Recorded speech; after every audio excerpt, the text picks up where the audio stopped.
Solo Leveling, after Lady Selner tells national ranked hunter Christopher Reed that he may be killed, he slams his cup down and tells Selner that he's eternally grateful for what she's done. However, they are not close enough to exchange such ridiculous jokes with each other. Who exactly is supposed to kill who? Norma tells the hunter that she recently had a dream about him. In the dream, he was surrounded by a group of men. Gritting his teeth, Chris interrupts and questions if they really flew all the way to his home just to tell him about a dream she had. Saying he knows what Selner did before she became an awakened, Chris points out that there have been speculations that she possesses a special ability, while others believe she does not because she was a psychic. Stating that he is a national ranked hunter, Christopher Reed says nothing can kill him.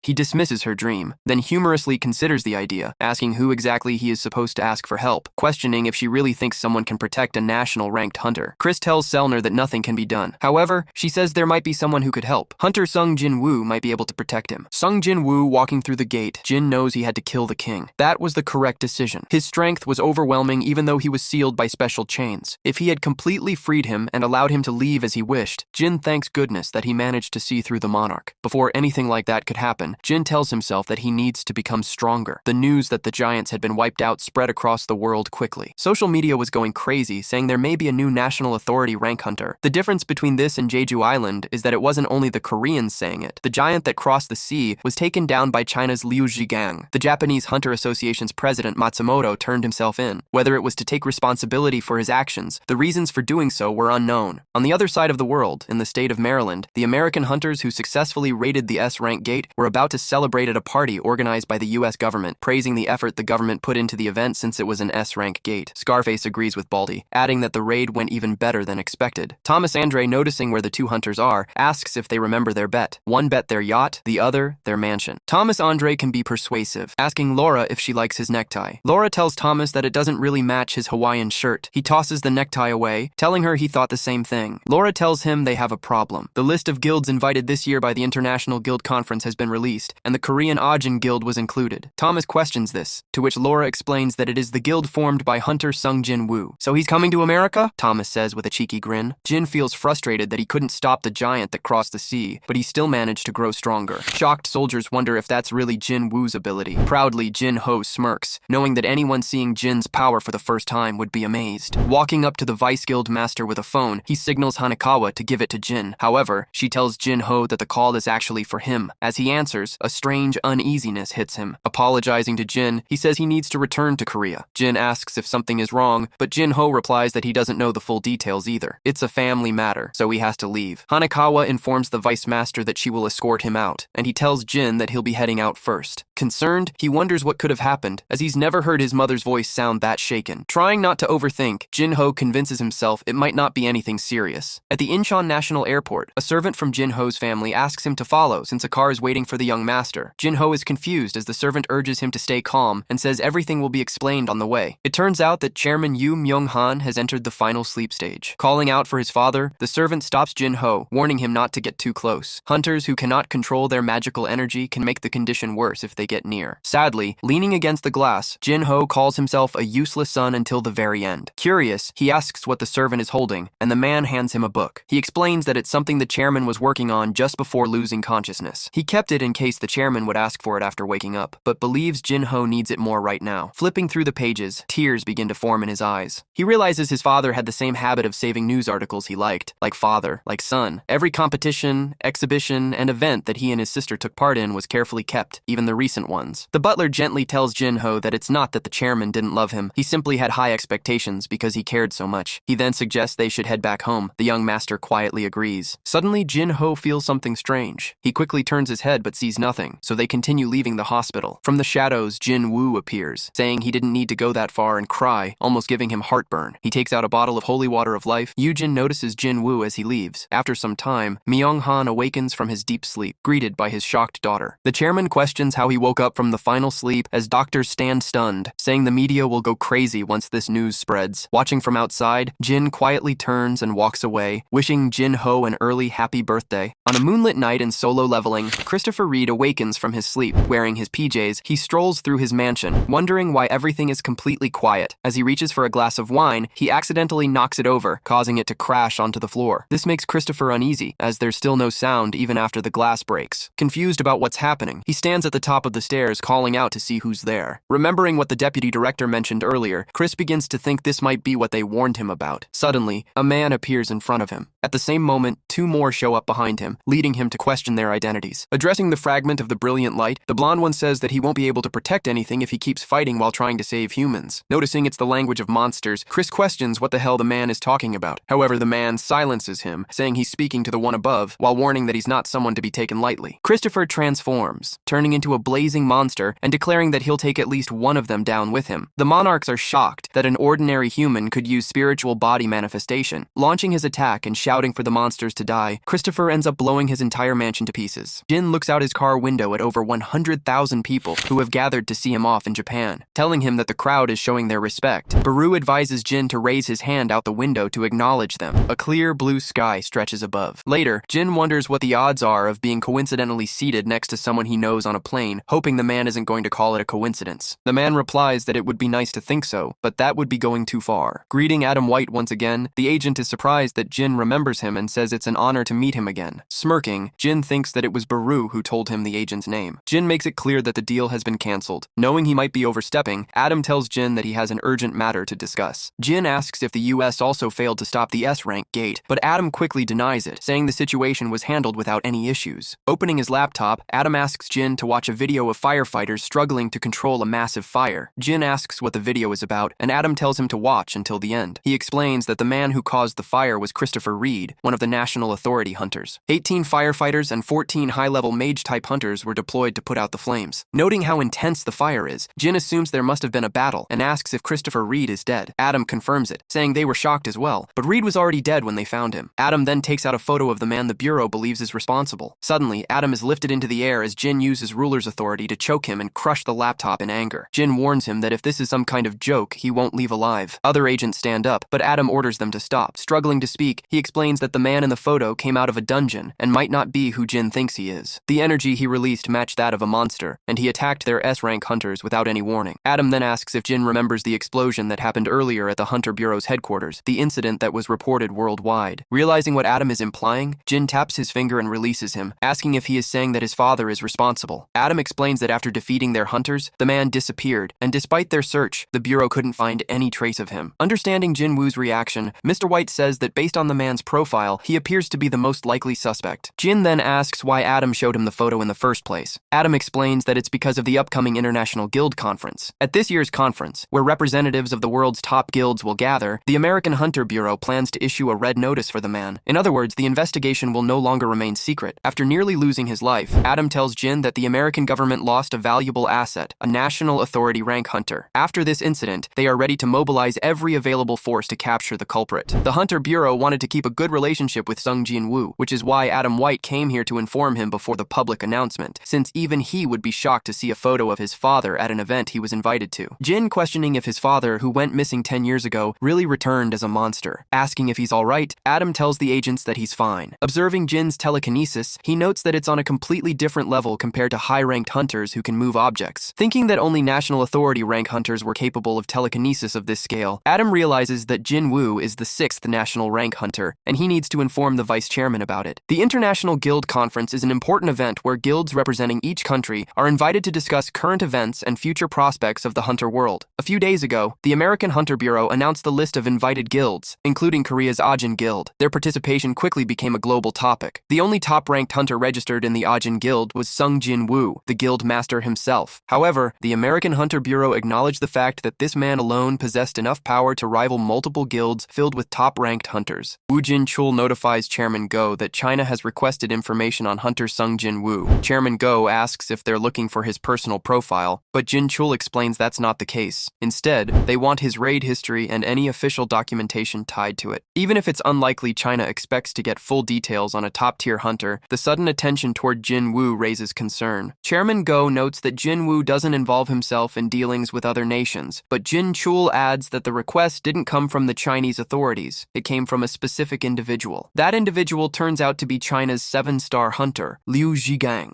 Although China's system normally caps at 5 stars, Liu was given a special 7-star designation. His interest in Jin Woo likely stems from the fact that Jin Woo wiped out all the giants, while Liu only managed to defeat one. Chairman Go suggests that this difference in performance might be what caught Liu's attention, and advises either declining the request or only sharing minimal details. At the same time, inside the Scavenger Guild headquarters, Laura mentions that Jin Woo is set to arrive in the United States the next day. As she comments on the timing, a man walks in, and Andre remarks that it couldn't be better. Without wasting time, he warns Mr. Huang to stay away from Sung Jin Woo. Aware of the conflict involving Huang's brother, Andre understands why Huang might be curious, but he shuts him down instantly, pressing a finger to his lips and making it clear he hasn't been given permission to speak. Huang freezes, clearly shaken by the intensity of the warning. Watching this unfold, Laura thinks Huang would be better off staying silent. Very few people can threaten a top-tier hunter so directly, yet Andre does it without hesitation. Still, Huang Dongsu is infamous for his fixation on targets. Andre places a hand on his shoulder and firmly tells him not to go after Jin Woo, instructing him to stay in one of the guild's villas during the conference. Though unwilling, Huang agrees and leaves the room. After he exits, Laura asks if the situation is settled. Thomas disagrees, saying it's far from over. Huang isn't someone who backs down easily. He tells Laura to monitor him closely until Jin Woo leaves the US. Slightly annoyed but realistic, Laura agrees, admitting that being irritated is still better than ending up dead, and gets ready to handle the situation.